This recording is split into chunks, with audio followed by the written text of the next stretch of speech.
Hello दोस्तों, स्वागत है हमारे और आपके यूट्यूब चैनल राहुल बायो में। और आज हम पढ़ने वाले हैं क्लास 11th बायो का जो सेल चैप्टर है उसका एक बहुत ही इम्पोर्टेंट टॉपिक को पढ़ने वाले हैं, जिस टॉपिक का नाम है सेल थ्योरी, यानी कि जिसको हम लोग कोशिका सिद्धांत के नाम से भी जानते हैं। ठीक है, तो आज हम पढ़ने वाले हैं कि कोशिका सिद्धांत कहते किसे हैं, कोशिका सिद्धांत जो है किन किन वैज्ञानिकों के द्वारा दिया गया और कोशिका सिद्धांत जो है क्या कहता है। ठीक है, तो हम लोग इसको देखने वाले हैं, बहुत इंपॉर्टेंट टॉपिक है, आइए इसको देखते हैं। ठीक है, तो इस वीडियो में क्या करेंगे, जो कोशिका सिद्धांत है उसके बारे में देखेंगे और इस टॉपिक का आपको नोट्स जो है हमारा जो टेलीग्राम ग्रुप है कि ना, आप डिस्क्रिप्शन बॉक्स में एक लिंक मिलेगा, वहाँ से क्लिक करके वहाँ जा सकते हैं और वहाँ जाकर जो हम लोग का जो ये टेलीग्राम ग्रुप है वहाँ पे जाकर और इसी वीडियो के नीचे इस वीडियो का जो है नोट्स पा सकते हैं। चाहे तो उसको फोटोकॉपी करवा सकते हैं या तो वहाँ से देखकर आप अपने कॉपी में नोट कर सकते हैं और काफ़ी अच्छे तरह से घर पे बैठ के तैयारी कर सकते हैं। तो आइए चलिए बिना टाइम वेस्ट किए हुए हम लोग स्टार्ट करते हैं कोशिका सिद्धांत को। ठीक है, तो क्या हम लोग पढ़ने वाले हैं, हम लोग पढ़ने वाले हैं सेल थ्योरी। सेल थ्योरी पढ़ने वाले हैं, इसको क्या बोलते हैं, हिंदी में बोलते हैं कोशिका सिद्धांत। कोशिका सिद्धांत, ठीक, सेल थ्योरी। तो कोशिका सिद्धांत को किन किन वैज्ञानिकों के द्वारा दिया गया, तो कोशिका सिद्धांत को देने वाले जो वैज्ञानिक हैं जिनका नाम है स्लाइडेन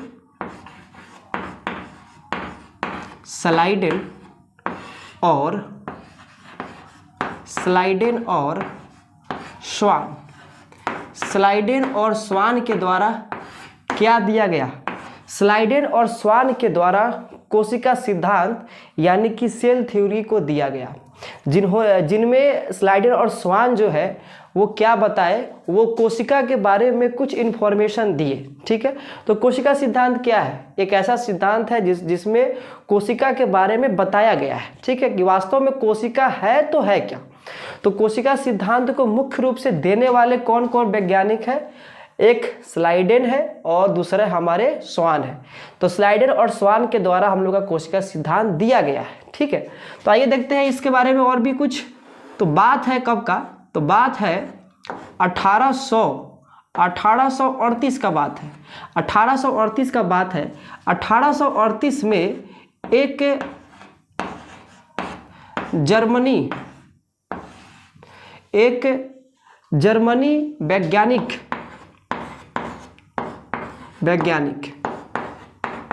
जर्मनी वैज्ञानिक थे जिनका नाम था मैथियस स्लाइडेन।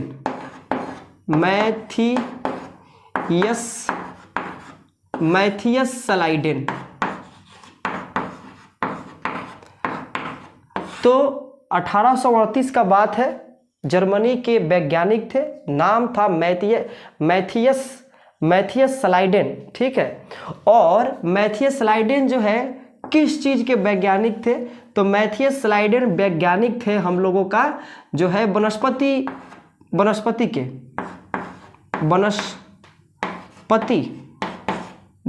वैज्ञानिक थे। वनस्पति वैज्ञानिक थे, यानी कि हम लोग के 1838 में जर्मनी के एक वैज्ञानिक थे जिनका नाम था मैथियस स्लाइडेन, और ये किसके वैज्ञानिक थे, ये वनस्पति के वैज्ञानिक थे। यानी कि वनस्पति वैज्ञानिक किसे कहते हैं, ऐसे वैज्ञानिक जो पेड़ पौधों के बारे में अध्ययन करते हैं और पेड़ पौधों के बारे में बताते हैं, वैसे वैज्ञानिक को हम लोग वनस्पति वैज्ञानिक कहते हैं, यानी कि बोटनिस्ट कहते हैं। तो मैथियस स्लाइडेन क्या थे, एक वनस्पति वैज्ञानिक थे।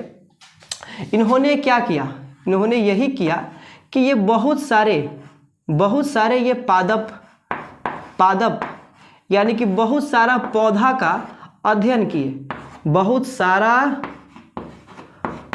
सारे ठीक है, बहुत सारे पौधे का अध्ययन किए और अध्ययन करने के बाद में ये बताए, मैथियस लाइडेन बताए कि जो पादप होता है, जो पादप होता है, पादप यानी कि पौधा, वो किसके मिलने से बना है? वो जो है कोशिका के मिलने से बना है। किसके मिलने से बना है? कोशिका के मिलने से बना है। कोशिका और कोशिका के उत्पाद से, कोशिका और कोशिका के उत्पाद से बने होते हैं, बने होते हैं। ठीक है, तो यहाँ पे सिंपल सा बात है। 1838 में जर्मनी के एक वैज्ञानिक थे जिनका नाम था मैथियस लाइडेन। मैथियस लाइडेन क्या थे? एक हम लोग के वनस्पति वैज्ञानिक थे, यानी कि बोटनिस्ट थे। वे क्या किए? बहुत सारे पौधे का अध्ययन किए और बहुत सारे पौधे का अध्ययन करने के बाद वो क्या बोले? वो ये बोले कि जो पौधा होता है वो क्या होता है? कोशिका और कोशिका के उत्पाद से बना होता है। कोशिका या कोशिका के उत्पाद कहने का अर्थ क्या है? या तो वो कोशिका के मिलने से बना हो सकता है, या तो कोशिका के उत्पाद। अब देखिए, कोशिका के उत्पाद क्या होता है? तो जब बहुत सारे कोशिका मिलते हैं तब ऊतक बनता है, यानी टिश्यू बनता है। तो यानी कि पौधा में सेल और जो है सेल से बना हुआ बहुत सारा भाग, जैसे कि टिश्यू हो गया, है कि ना, वो सब जो है देखने को मिलता है। तो ये बताने वाले कौन थे? ये बताने वाले हम लोग के जो है मैथियस लाइडेन थे। ठीक है, अब बात है कब का? बात है 1839 का, यानी 1839 का बात है। 1839 में एक ब्रिटिश वैज्ञानिक आते हैं। कौन आते हैं? ब्रिटिश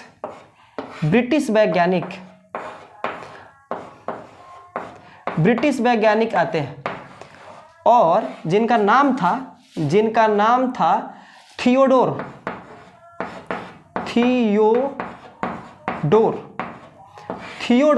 स्वान। तो 1839 में एक ब्रिटिश वैज्ञानिक आते हैं जिनका नाम था थियोडोर स्वान, और ये थियोडोर स्वान जो वैज्ञानिक थे वो प्राणी वैज्ञानिक थे।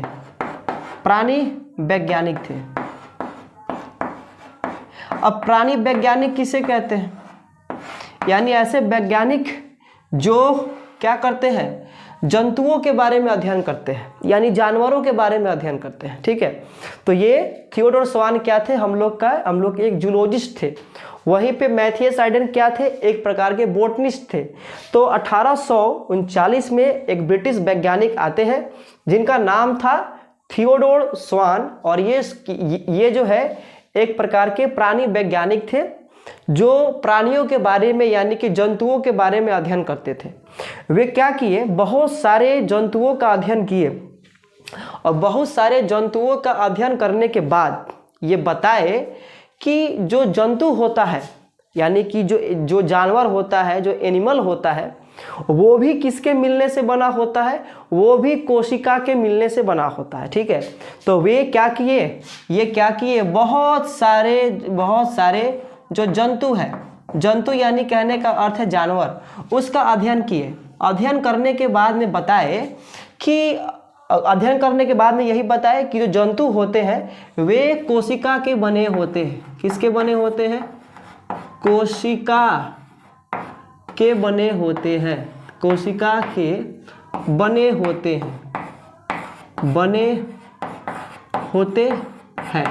ठीक, तो वो क्या बताए? यही बताए कि जो जंतु होता है वो भी कोशिका के बने, वो भी जो है बहुत सारे कोशिकाओं के मिलने से बने होते हैं।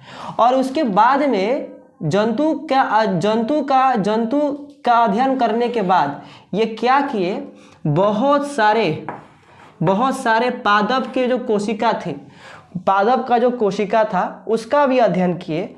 पादप का जो कोशिका था, यानी पादप का जो सेल था, पादप कोशिका का अध्ययन किए, और वो बताए कि पौधा के कोशिका के पास एक अतिरिक्त भित्ति होता है जिसे हम कोशिका भित्ति कहते हैं। तो क्या किए थे, एक हम लोग ले लेंगे पौधा का कोशिका बना लेते हैं।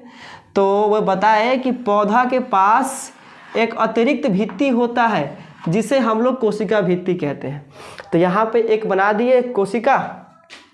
ये जो बाहर जो आप परत देख रहे हैं ये क्या है, ये हम लोग का है कोशिका भित्ति, कोशिका भित्ति, कोशिका भित्ति। ठीक है, तो ये क्या बताए कि पौधा के कोशिका के पास एक अतिरिक्त परत होता है जिसे कोशिका भित्ति कहते हैं। तो कोशिका भित्ति के बारे में बताने वाले कौन थे हम लोग के, थियोडोर स्वान। ठीक है, इसके अलावा पादप के कोशिका के अध्ययन करने के बाद बहुत सारे जंतु का जो कोशिका है उसको देखे तो वे बोले कि जंतु के कोशिका के अंदर ये कोशिका भित्ति यानी कि सेल वॉल जो है वो अनुपस्थित रहता है। जंतु कोशिका के अंदर ये देखने को नहीं मिलता है। और जंतु कोशिका के में क्या होता है, एक जंतु कोशिका के बाहर एक झिल्ली देखने को मिलता है जिसको वे क्या बोले, जिसको बोले वे जीव द्रव्य झिल्ली, जीव द्रव्य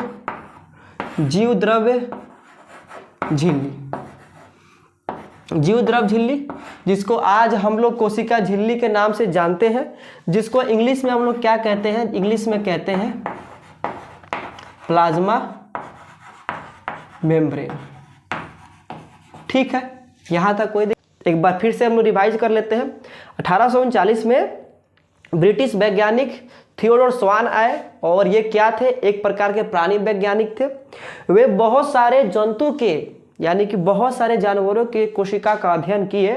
अध्ययन करने के बाद में बता दिए कि जो जंतु होते हैं वे भी बहुत सारे कोशिका के मिलने से बने होते हैं, जैसे हम लोग के जो है स्लाइडेंस आप बता के गए थे। ठीक है, इसके अलावा ये जो हम लोग के जो स्वान थे और भी कुछ बात बताए। वो ये बताया कि जो पौधा होता है ना, पौधा वह प्राणी वैज्ञानिक होने के बावजूद भी वो क्या किए थे कि पौधा का जो कोशिका है उसका भी अध्ययन किए थे। उसके बाद में बताया कि जो पौधा होता है, जो पादप होता है, उसका जब हम लोग कोशिका को देखते हैं तो उसके कोशिका के बाहर एक अतिरिक्त भित्ति देखने को मिलता है जिसको हम लोग क्या कहते हैं, जिसको हम लोग कोशिका भित्ति वो कहते हैं। और उसके बाद में ये बताए कि जंतु के कोशिका के अंदर ये कोशिका भित्ति जो है वो अनुपस्थित रहता है और जंतु कोशिका के सबसे बाहर एक झिल्ली होता है जिसको हम लोग जीव द्रव्य झिल्ली कहते हैं, जिसको हम लोग आज प्लाज्मा मेम्ब्रेन यानी कि कोशिका झिल्ली के नाम से जानते हैं। ठीक है, इसके और इसी तरीका से ये जो है हम लोग के स्वान साहब है वो बोल दिए कि जो जंतु और पादप दोनों जो है कोशिका के मिलने से बने होते हैं। ठीक है, तो सबसे पहले हम लोग के जो स्लाइडेन थे वे बताए, उसके बाद में स्वान साहब आए, वे भी उनका भी कहना वही था कि जंतु और पादप दोनों कोशिका के मिलने से बने होते हैं। ठीक है, और इस प्रकार से कोशिका सिद्धांत तो दे दिया गया, लेकिन स्लाइडेन और स्वान के द्वारा दिया गया कोशिका सिद्धांत ये बताने में असमर्थ था कि जो नया कोशिका है उसका निर्माण कैसे होता है।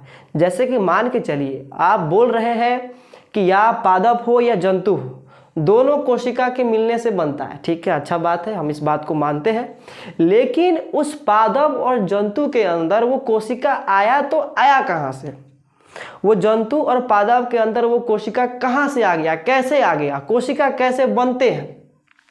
तो स्लाइडेन और स्वान के द्वारा बताया गया कोशिका सिद्धांत ये बताने में असमर्थ था कि कोशिका का उत्पत्ति कैसे होता है। ठीक है, और इसी समस्या को आगे सुलझाया गया रुडोल्फ विर्चो के द्वारा।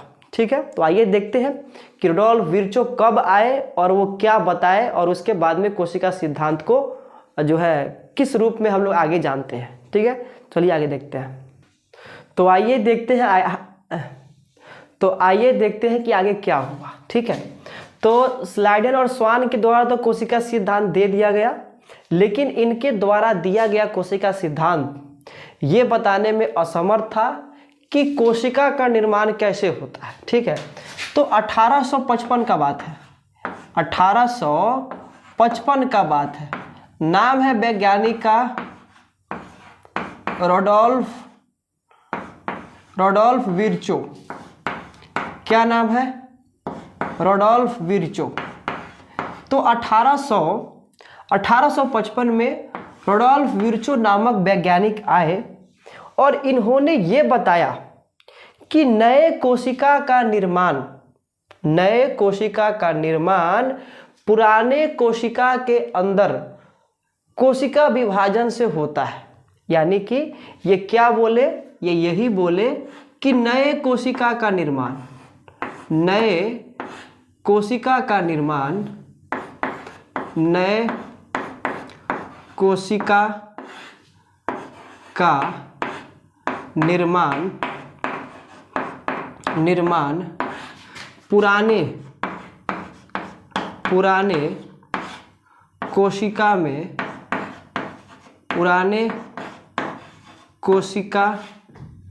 में कोशिका विभाजन से होता है। कोशिका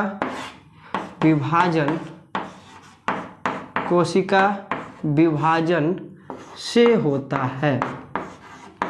ठीक है, चलिए आइए देखते हैं ये क्या इसमें बताया गया है कि 1855 में रोडोल्फ विर्चो आए और वो क्या बताए कि जो नए कोशिका जो होता है उसका निर्माण पुराने कोशिका में कोशिका विभाजन से होता है। अब इसका अर्थ क्या हुआ? मान के चलिए ये एक कोशिका है, ठीक है। अब इस कोशिका में क्या होगा? इस कोशिका में होगा कोशिका विभाजन। इसमें क्या होगा? इसमें होगा कोशिका विभाजन। कोशिका विभाजन इसमें होगा कोशिका विभाजन, यानी कि कोशिका का बंटवारा हो जाएगा। ये कोशिका टूट के जो है दो कोशिका जो है इस प्रकार से बन जाएगा। ठीक है, तो ये तो हम लोग का जो है ये नया कोशिका है, ठीक है, और ये कैसा कोशिका है? ये पुराना कोशिका है। तो नए कोशिका का निर्माण पुराने कोशिका में कोशिका विभाजन के द्वारा होता है। ये किसके द्वारा बताया गया? ये बताया गया रोडोल्फ विर्चो के द्वारा। और रोडोल्फ विर्चो जो थे इसको अपना लैंग्वेज में, अपना भाषा में बताए इसको, यानी कि नए कोशिका निर्माण पुराने कोशिका में कोशिका विभाजन से होता है। वो तो ऐसे हिंदी में नहीं बोले होंगे, ठीक है, तो अपना लैंग्वेज में बोले, वो बोले ओमनिस सेलुल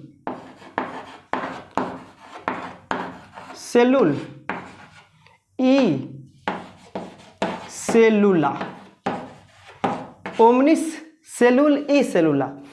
तो रोडोल्फ विर्चो जो है ये नए कोशिका का निर्माण पुराने कोशिका के अंदर कोशिका विभाजन से होता है। इसको कैसे बोले?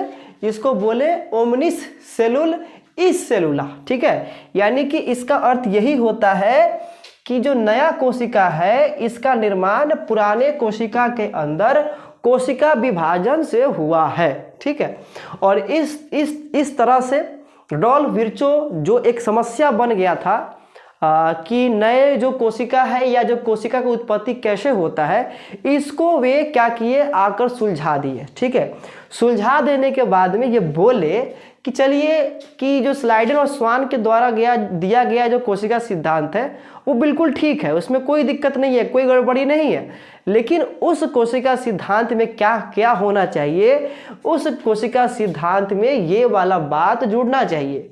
कौन सा बात जुड़ना चाहिए? यही बात जुड़ना चाहिए कि नए कोशिका का निर्माण पुराने कोशिका से होता है। ठीक है, तो और इस तरीका से आज का नया कोशिका सिद्धांत कुछ इस प्रकार से है।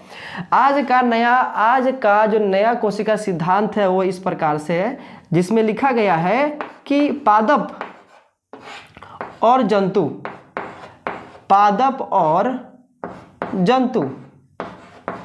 कोशिका के बने होते हैं। पादप और जंतु कोशिका के बने होते हैं, बने होते हैं। पहला स्टेटमेंट जो दिया गया था स्लाइडन और स्वान के द्वारा। अच्छा, तो ये तो पहले ही बता दिया गया था। और इसमें दूसरा स्टेटमेंट ये है जो बताया गया था रुडोल्फ विर्चो के द्वारा, जिसमें ये बताया गया है कि जो नया कोशिका है, नया कोशिका का निर्माण, नया कोशिका का निर्माण, नया कोशिका का निर्माण पुराने कोशिका के अंदर, पुराने कोशिका के अंदर, पुराने कोशिका के अंदर कोशिका विभाजन से होता है, कोशिका